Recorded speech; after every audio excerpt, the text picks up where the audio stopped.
Hello and welcome to Lord Lukan.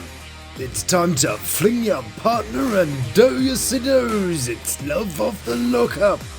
This week there's horror as a ghost is seen in broad daylight. Sharae is super excited about it. Super excited. And Raneka says it's all good. It was good. I know it's good because he was moaning. Greetings dear viewer and a very warm welcome to today's video. As always, huge loves to those who have subscribed, you beautiful people, and a high tea and crumpets to the members of the Lukan Manor. First off, we're up to Atlanta, where the number of residential break-ins are down from last year, possibly because some break-ins are actually breaking out. Making probably the slowest getaway ever recorded, Lucitrus, or Asonta, totally called him on his name in one of our videos from the beginning of Love During Lockup, has hopped into a car and made off into the night. In the morning, Queen of the Vending Machine Raneka is none the wiser, and is reminiscing about last night's woo-ha in the boudoir. It was good. I know it's good because he was moaning. Well, if moaning is the standard we've set, a man about 3,000 must be having a whale of a time. Beep, bap, boop. But Raneka's not having fun. No. She's jolly annoyed and lets Asonta know about it. Bitch, where the are you at? Oh dear. When he comes home, he'd better watch out for his Nuts. So she tries calling again at 5:30. Please leave your message for Asonta! And then her friend Angel calls and we get another little bit of the puzzle. Do you know I paid $3,000 to get him out of jail? Yep, that was what my face was doing too. Somewhere between girl you did what and run over by a bus. But Raneka remembers she's a rapper and busts out a quick bar. Bitch, you better play the with auntie, because bitch, I'm not auntie. Yeah, I don't know, something about an auntie. And just when you thought this was as exciting as it could get, Angel takes a turn at the typical 90-day or lockup strategy. I know a private detective that can help track his ass down. Ah, yes, the old private detective, because that always goes really well. Bitch, we finna find his ass. Wow, that is exciting. I wonder what amazingness they have in store.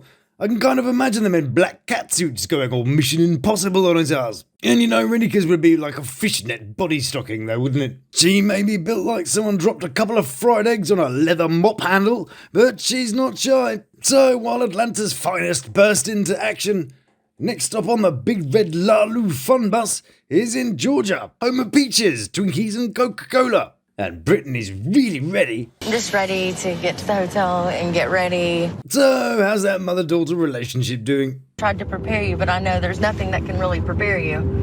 I don't think it was the preparation that was the issue. Maybe a bit more like the fact she's crying out for some of her mother's time. She gave her mother unconditional love through all her crap. And when she sees her mum, she's more interested in her new boyfriend and acting like a child. Up to now, she's been all... And now she's treating her daughter like she's being unreasonable. Perhaps she is acting up a bit. We can't really see past the editing. But being away from her mother for 2 years, and all that, adoption business, someone this young probably isn't going to handle their feelings as well as, well, I don't know, a grown-ass woman who should take care of her grown-ass responsibilities. And Andy's life story changed once his daughters threw him under the bus and exposed Andy's lies. Originally said the marriage ended because... She ended up leaving and moving in with someone who was a drug addict. But in this season, he said... He made some very poor decisions, ended up on drugs, and that's how that ended. Which is pretty much true. He just tends to gloss over stuff as if it's no big deal. I got custody of my children. True, but... And I could not work night shift anymore, so I had to change careers. His daughter says that he was on drugs and working and not around. So they lived with a relative.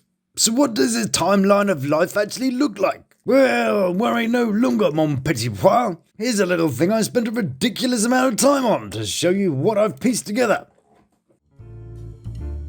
So then, this is Andy's life. He's 45, so he was born somewhere around 1978. I'm not sure when he joined the police, but he wouldn't have been old enough to until 1999. And we know he stopped being a cop around the time he got custody of the kids. His eldest Allison was born in 1998, when Andy was around 20. So the kids would have been around the 10 or 11 age when all the crazy stuff was happening. Andy did and still does do something with transport. Wife number 1 is somewhere around this area. Wife number 2, I don't know, somewhere here. And at the end, Brittney. This is the bit where he would have been doing all that jiggy jiggy. Sorry for that mental image. But then we had this bit. His addict phase. Hang on a second. So during the time he and his ex-wife struggled with addiction, he was also either working as a policeman or transporting stuff. Good job. And you can also add to that his friend knew about it, stood by him, and never said a word about an officer being on duty and being on drugs. Good job. Anyway, Mother of the Year Brittney is busy not quite getting it. Well, I don't need to know anymore because you're already out. Whereas Andy's busy trying to get it. She loves me. Yeah, everybody's got their problems. It's quite telling about Brittney's sociopathic behaviour as she switches from moody mama to flirty, energetic when acting in front of Andy. Must be exhausting for her, switching up her personality all day. And probably a bit crushing for a daughter to watch Brittney gush all over someone like a 6-year-old, then treat you like you're being unreasonably demanding. I'm here. I'm a bit sick of Brittney's big kid act. It's so fake and transparent, and Andy's either willingly blind or tragically naive. Let's go jump in. Are you serious? Yeah. So Brittney wants to jump in the pool, and Andy's like, hold my flowers. Hang on to this, boy. All right, let's go. And they run off. You really gonna jump in with me? Yeah, I'll jump in with you. And on today's Dumbass, Andy and Brittney are gonna jump in the pool. Great. 3. You better go. Yeah, just jump already. You better go. Wow, amazing. 3.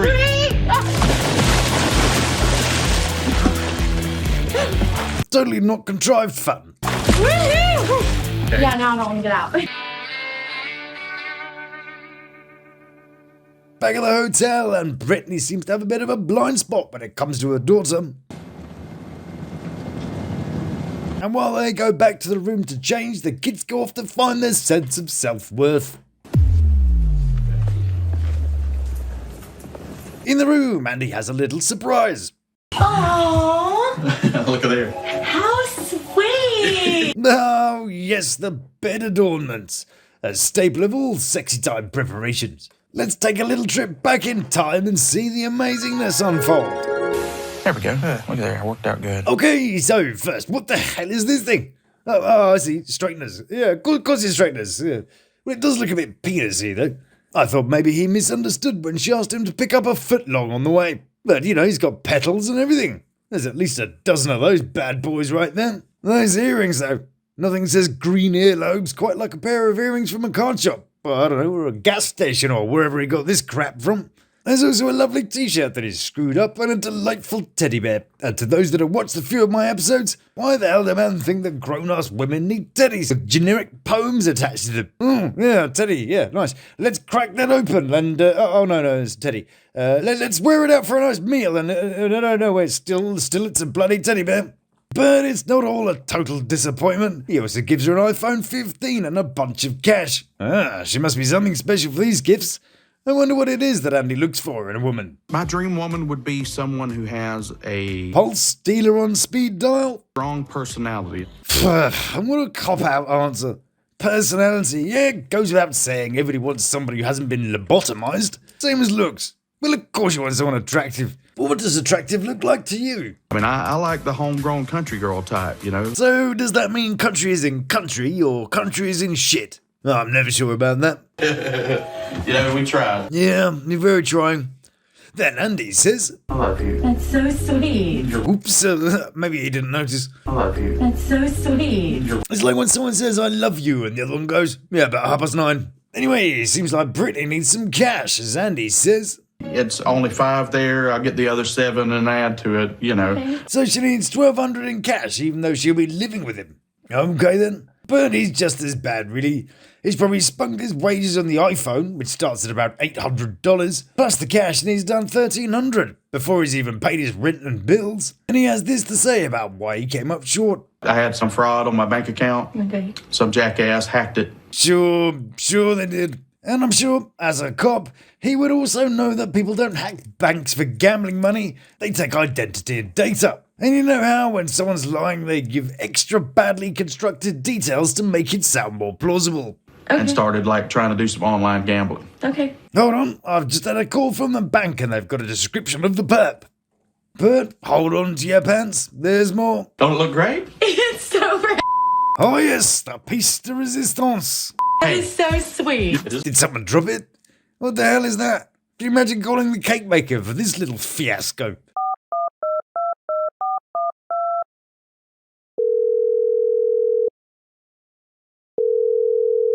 Hello, cake company? Hi, yes, I'd like to order a cake, please. What cake would I like?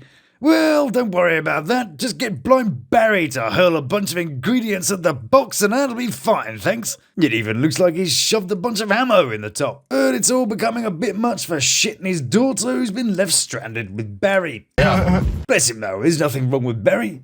Probably. But why call him Barry? Poor thing. Who looks at a baby and thinks, Barry. Anyway, Brittney's daughter, let's call her Barrietta, has had enough waiting around to be relevant to her mother's needs and needs to express herself. Okay. And Britt's face is like, who are you and why are you coming in here all wanting my attention after 2 years?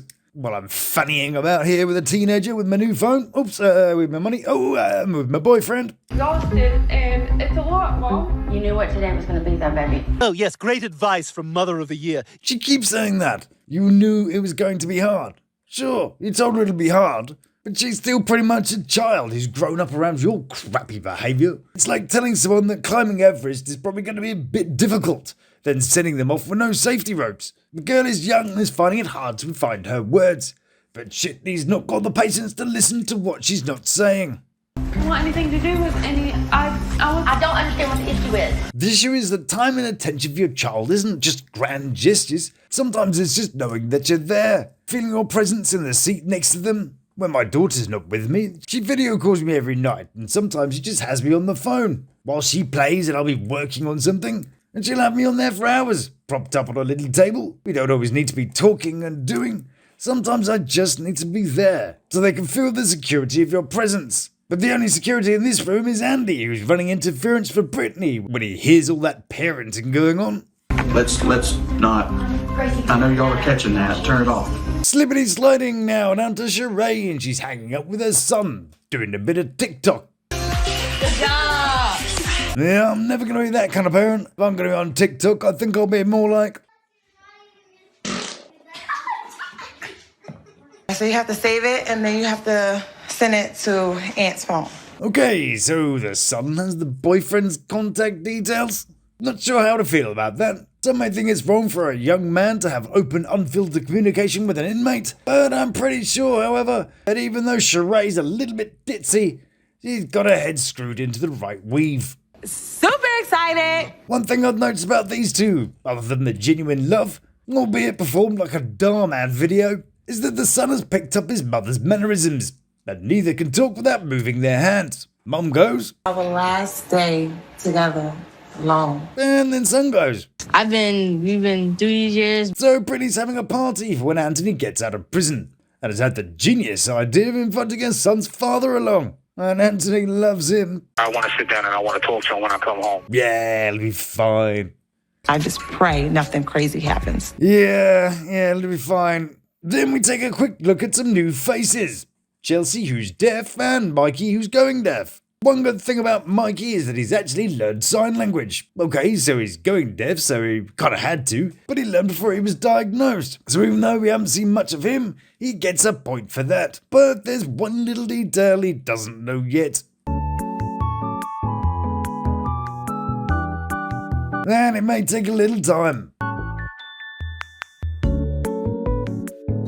Well, I'm sure a man who's been locked up for 4 years and asks you to talk dirty to him totally won't mind waiting for months to bash the bats out of your belfry. Anyway, there wasn't much of them. I guess they must have needed a bit of filler. Then we cut over to one of the brightest stars of the new season. Super bitch is on the way. Oh yeah, the belligerent old woman character. Love it. I can't wait to be too old to worry about offending people. But she's not part of the couple. No, it's actually these two, Melissa and Louis. And today Melissa, who looks like flashback Rachel, You know how my parents are out of town and Chip was gonna come over? is going to spend the ride to collect Louis in a totally not at all painful confined space with the Perminator. How long is that trip again? 3 hours. Lord have mercy. Oh, and there's that little thing that's sort of causing a bit of friction. I feel bad that he was sent back, but... Oh, I'm sorry. Now, what's the story? I guess there's like certain rules at the transitional center about visitors. Ah, those pesky rules, like, that one that says that, don't flash your tits at your man while he's working. Yeah. All right, look. Do you think the people you work with see us? Maybe all workplaces need a boober clock. Maybe it's good for morale. But it's totally not all Chelsea's nipples' fault. I mean, I don't think that I am willing to take 100% responsibility for it. Then Donna announces, I have to pee. and we're all very pleased that she shared that with us. So they do a stop and Donna goes to rev her engines. All right. Bye. Why didn't they get rid of that noise? All right. Bye. Sounds like she's releasing one of those travel trouser coughs that she's been holding all the journey. All right. Bye. And just as things had settled in an uncomfortable yet vaguely civilized way, Chelsea's dad decides to get his hands dirty too. You've been like a bitch to her. Yeah, it'll be fine. And dear viewer, that is all we've got time for in this episode. Thank you so much for joining us. It's been a pleasure to see you. If you liked it, please do leave a little thumbs up and maybe try one of these beauties. So until we meet again, stay beautiful. Love to my 3. You take care of yourself.